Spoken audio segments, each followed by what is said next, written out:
नमस्कार। आज हम हिंदी साहित्य की एक ऐसी कृति पर बात करने जा रहे हैं जो मतलब दशकों बाद भी उतनी ही ताज़ी लगती है, उतनी ही प्रासंगिक। हरिवंश राय बच्चन की मधुशाला। हमारे पास ना इसका एक काफ़ी विस्तृत विश्लेषण है। शीर्षक है मधुशाला, जीवन का काव्यमय दर्शन। सोचिए 1935 में छपी थी ये और आज भी कैसे गूंजती है। तो चलिए इस विश्लेषण की मदद से थोड़ा समझने की कोशिश करते हैं। मधुशाला के गहरे अर्थ क्या हैं, ये प्रतीक क्या कहते हैं और क्यों ये रचना इतनी इतनी खास है साहित्य में। ये विश्लेषण एक बात तो साफ करता है कि भाई मधुशाला सिर्फ वो शराब और मस्ती की बात नहीं है। नहीं, बल्कि इसमें जीवन का एक पूरा दर्शन है छिपा हुआ। तो शुरुआत करते हैं इसके सबसे जाने पहचाने प्रतीकों से। मधुशाला, मदिरा, साकी, ये सिर्फ शब्द तो नहीं है, है ना? इनमें गहरे अर्थ छिपे हैं। तो इस विश्लेषण के हिसाब से इनका असल मतलब क्या निकलता? बिल्कुल। और ये विश्लेषण इसी बात पर रोशनी डालता है कि कैसे बच्चन जी ने इन आम से लगने वाले प्रतीकों को असाधारण गहराई दी है। मधुशाला को उन्होंने सिर्फ मैखाना नहीं माना, बल्कि स्वयं जीवन का, इस दुनिया का प्रतीक माना है। ये वो जगह है, आप कह सकती हैं, जहाँ हर तरह के अनुभव मिलते हैं, जहाँ जीवन का पूरा नाटक चलता है। और फिर आते हैं मदिरा, प्याला और साखी। विश्लेषण बताता है कि ये भी साधारण चीजें नहीं है। मदिरा जो है वो जीवन के अनुभवों का प्रतीक है। मतलब खट्टे, मीठे, कड़वे, हर तरह के अनुभव जो हमें मिलते हैं। प्याला हमारा शरीर या शायद मन है जिसमें ये अनुभव जमा होते हैं। और साखी यानी पिलाने वाला या पिलाने वाली वो शक्ति है, चाहे उसे आप नियति कहें, ईश्वर कहें या समाज, जो हमें ये अनुभव परोसती रहती है।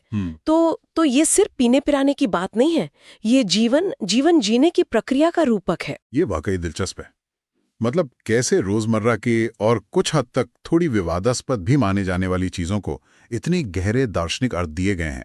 यानी हर घूंट, हर प्यास, हर साकी का इशारा जीवन के किसी ना किसी पहलू की तरफ है। हाँ बिल्कुल। और इसी प्रतीकात्मकता की वजह से ना ये रचना अपने सतही अर्थों से बहुत ऊपर उठ जाती है। विश्लेषण इस बात को खास तौर पे रेखांकित करता है कि ये प्रतीक इतने सहज हैं कि पाठक उनसे फौरन जुड़ जाता है, लेकिन साथ ही इतने गहरे हैं कि आप जितना सोचें उतने नए अर्थ वो निकलते जाते हैं। ये एक तरह से रोजमर्रा के अनुभव को एक दार्शनिक ऊंचाई देना है। जैसे हम जीवन में लगातार किसी न किसी चीज की प्यास महसूस करते हैं, है ना? कभी ज्ञान की, कभी प्रेम की, कभी सफलता की, और उसे पाने के लिए जो हम संघर्ष करते हैं, जो अनुभव हासिल करते हैं, वही तो मदिरा है जिसे साकी हमारे प्याले में डालता रहता है। और इसी मधुशाला में, जैसा कि विश्लेषण बताता है, एक बहुत ही महत्वपूर्ण और सुंदर विचार सामने आता है। वो है समानता का। कहा गया है कि यहाँ कोई भेदभाव नहीं है। अमीर, गरीब, ऊंच नीच, हिंदू, मुसलमान, सब एक साथ बैठकर जीवन का रस पीते हैं। ये कल्पना तो बहुत शक्तिशाली है ना, खासकर 1935 के भारत के सामाजिक परिप्रेक्ष्य में अगर देखें तो। निश्चित रूप से बहुत शक्तिशाली। उस दौर में जब जाति पाति, धर्म और वर्ग भेद समाज में, आप जानते हैं, कितने गहरे थे। ऐसे में मधुशाला को एक ऐसी जगह के रूप में चित्रित करना जहां ये सारी दीवारें ढह जाती हैं, ये अपने आप में क्रांतिकारी कदम था। विश्लेषण इस पहलू पर काफी जोर देता है। ये सिर्फ एक काल्पनिक आदर्श लोग नहीं है, बल्कि यह उस मानवीय एकता की आकांक्षा को दिखाता है जो हर तरह के भेदभाव से ऊपर हो। यह मधुशाला एक ऐसी जगह बन जाती है जहां इंसान सिर्फ इंसान होता है, उसकी सामाजिक पहचान वो पीछे छूट जाती है। यह बच्चन जी की मानवतावादी दृष्टि को दिखाता है बहुत साफ तौर पर। लेकिन क्या विश्लेषण ये भी बताता है कि बच्चन जी से सिर्फ एक आदर्श के तौर पर देख रहे थे, या उन्हें लगता था कि ऐसी समानता वास्तव में संभव है? क्योंकि ये विचार तो आज भी उतना ही जरूरी लगता है और शायद उतना ही दूर का सपना भी। हाँ देखिए, विश्लेषण इसे एक आदर्श और एक आकांक्षा के तौर पर ज्यादा देखता है। ये समाज पर एक सीधी टिप्पणी भी है और एक उम्मीद भी। मधुशाला वो आईना बन जाती है जिसमें समाज अपनी कुरूपता, मतलब भेदभाव, भी देख सकता है और अपनी सुंदरता भी, यानी समानता की संभावना। ये पाठक को सोचने पर मजबूर करती है कि भाई अगर मधुशाला में ये संभव है तो असल जीवन में क्यों नहीं। तो ये एक तरह का सामाजिक स्वप्न है जिसे कविता के माध्यम से पेश किया गया है। अच्छा, समानता के इस विचार से जुड़ा हुआ एक और पहलू है जिस पर विश्लेषण ध्यान दिलाता है, सुख और दुख का मिश्रण। जैसे मदिरा अलग अलग स्वाद की हो सकती है, वैसे ही जीवन भी खुशियों और गमों का संगम है। इसे थोड़ा और समझाएंगी? हाँ, ये मधुशाला के दर्शन का एक बहुत ही केंद्रीय भाव है। विश्लेषण बताता है कि बच्चन जी जीवन को किसी एक रंग में नहीं देखते। बिल्कुल नहीं। वो मानती हैं, मतलब उनकी कविता के जरिए लगता है कि सुख और दुख, आशा और निराशा, सफलता और असफलता, ये सब जीवन रूपी मदिरा के अलग-अलग स्वाद हैं। मधुशाला का संदेश यह नहीं है कि सिर्फ खुशियां मनाओ और गमों से भाग जाओ, नहीं। बल्कि संदेश यह है कि जीवन जैसा भी मिले उसे उसकी पूरी संपूर्णता में स्वीकार करो, उसे अपनाओ। जैसे मदिरा की कड़वाहट भी उसके अनुभव का हिस्सा है, वैसे ही जीवन के दुख भी उसके अभिन्न अंग है। तो क्या ये एक तरह की निराशा या भाग्यवादिता है कि भाई जो मिल रहा है उसे चुपचाप स्वीकार कर लो? नहीं नहीं, विश्लेषण इसे निराशावाद या भाग्यवादिता नहीं मानता, बिल्कुल नहीं, बल्कि इसे जीवन के प्रति एक गहरी आस्था और एक जीवटता के रूप में देखता है। यह परिस्थितियों के सामने हथियार डालना नहीं है, बल्कि उन्हें स्वीकार करके भी जीवन का उत्सव मनाना है। वो पंक्तियां याद है ना, मदिरालय जाने को घर से चलता है पीने वाला, किस पथ से जाऊं असमंजस में है वो भूला भाला। अलग अलग पथ बतलाते सब पर मैं ये बतलाता हूँ, राह पकड़ तू एक, चला चल पा जाएगा मधुशाला। इसमें एक सक्रियता है, एक चुनाव है, अपनी राह पर चलने की बात है। ये जीवन की जटिलताओं और अनिश्चितताओं को स्वीकार करते हुए भी अपनी राह पर चलने का संदेश है। इसलिए यह पलायनवाद नहीं है, बल्कि यथार्थ की स्वीकृति के साथ जीने की कला है। ये जीवन से गहरा लगाव दिखाता है, उससे मुंह मोड़ना नहीं। ये संतुलन वाकई महत्वपूर्ण है, स्वीकृति और उत्सव का। कमाल है। और अब एक ऐसे आयाम पर आते हैं जो शायद सबसे ज्यादा चौंकाने वाला भी है और गहरा भी। विश्लेषण में मधुशाला के आध्यात्मिक दृष्टिकोण का भी जिक्र है। मदिरा, साकी, मधुशाला, इनका ईश्वर, भक्ति और आध्यात्म से क्या संबंध हो सकता है? ये तो आम धारणा से बिल्कुल अलग लगता है। हाँ, और यहीं पर बच्चन जी की प्रतिभा का एक और पहलू सामने आता है। वे पारंपरिक प्रतीकों को या तो उलट देते हैं या उन्हें एकदम नया अर्थ देकर पाठक को चौंकाते हैं। विश्लेषण के अनुसार मधुशाला की एक पूरी व्याख्या वो आध्यात्मिक धनातल पर की जा सकती है। इस नजरिए से देखें तो मदिरा वो भौतिक शराब नहीं रह जाती, वो ईश्वरीय प्रेम का, भक्ति का या उस परम ज्ञान का प्रतीक बन जाती है जिसकी एक साधक को तलाश होती है। प्याला भक्त का हृदय है जो इस प्रेम या ज्ञान को धारण करने के लिए तैयार है, और साकी वो स्वयं ईश्वर या कोई गुरु है जो इस आध्यात्मिक मदिरा को प्रदान करता है। और मधुशाला वो क्या बन जाती है इस व्याख्या में फिर? इस व्याख्या में मधुशाला वो आध्यात्मिक स्थान बन जाती है, वो सत्संग या वो अवस्था जहां आत्मा का परमात्मा से मिलन होता है, जहां भक्त दुनियावी बंधनों से मुक्त होकर परम आनंद का अनुभव करता है। यह व्याख्या मधुशाला को सूफी और भक्ति काव्य की जो हमारी परंपरा है उससे जोड़ती है, जहां अक्सर प्रेम, विरह और ईश्वर से मिलन को व्यक्त करने के लिए शराब, प्याले और साकी के प्रतीकों का इस्तेमाल हुआ है। आप सोचिए, रूमी की शायरी में या कबीर के पदों में भी ऐसे रूपक मिलते हैं, है ना? विश्लेषण बताता है कि बच्चन जी ने शायद जानबूझकर इन बहुस्तरीय अर्थों को कविता में पिरोया है, जिससे पाठक अपनी समझ और अपने अनुभव के अनुसार अर्थ निकाल सके। ये तो अद्भुत है।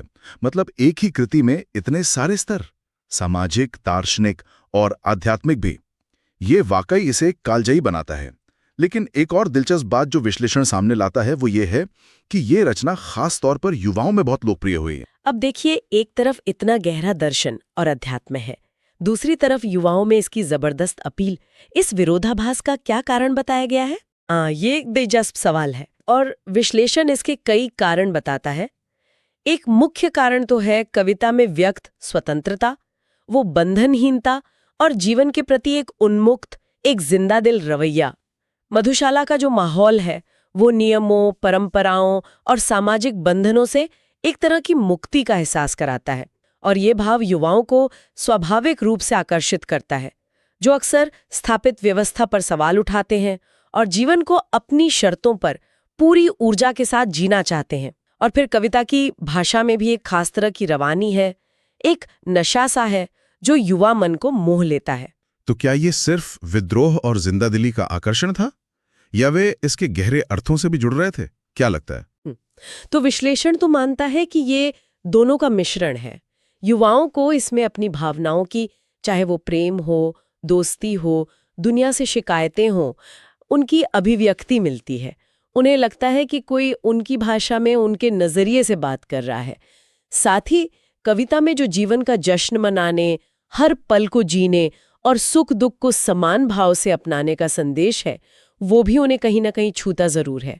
तो हो सकता है वे इसके गहरे दार्शनिक या आध्यात्मिक अर्थों ने पूरी तरह ना भी उतरें, लेकिन जीवन के प्रति जो एक सकारात्मक और ऊर्जावान दृष्टिकोण है वो उन्हें बहुत भाता है।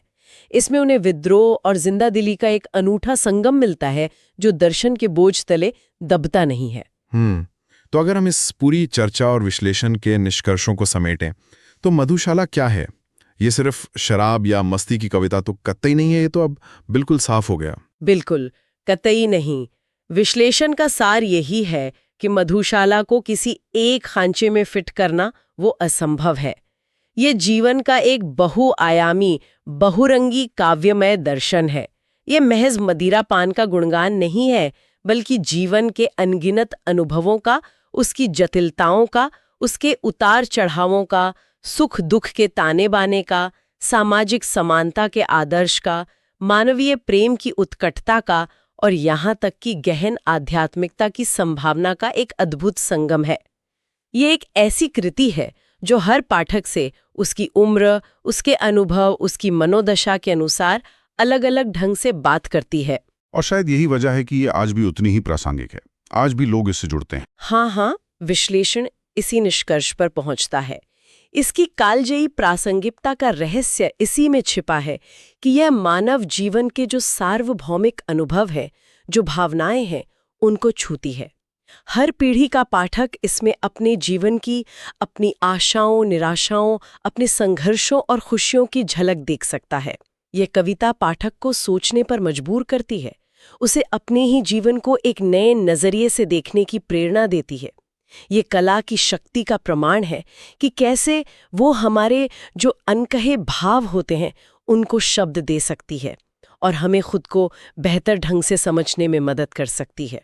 तो हमने देखा कि कैसे मधुशाला जीवन का एक जटिल और सुंदर रूपक है, कैसी ये समानता और जीवन को उसकी समग्रता में अपनाने का संदेश देती है, और कैसे इसमें एक गहरा आध्यात्मिक अर्थ भी खोजा जा सकता है। इस विश्लेषण ने यकीनन इस कृति के परतों को खोलने में काफी मदद की है। इसकी जो स्थायी लोकप्रियता है वो वाकई अद्भुत है। हाँ, अद्भुत है। और इस चर्चा को समाप्त करते हुए एक विचार मन में आता है जिसे शायद सोचने के लिए छोड़ा जा सकता है कि क्या मधुशाला की ये स्थायी अपील और इसका नशा सिर्फ इसके गहरे दर्शन और सार्वभौमिक संदेशों में ही है, या फिर क्या स्वयं कविता की भाषा, उसकी वो संगीतात्मकता, उसकी लय, उसका प्रवाह, वो भी एक मदिरा की तरह काम करते हैं? क्या ऐसा है कि ये कविता अपने शब्दों के जादू से पाठक को रोजमर्रा की चिंताओं से कुछ पलों के लिए दूर ले जाती है, उसे एक अलग दुनिया में पहुंचा देती है और फिर उसे जीवन पर नए सिरे से ज्यादा गहराई से सोचने के लिए प्रेरित करती है? शायद कला का, खासकर अच्छी कविता का, यही असली जादू है।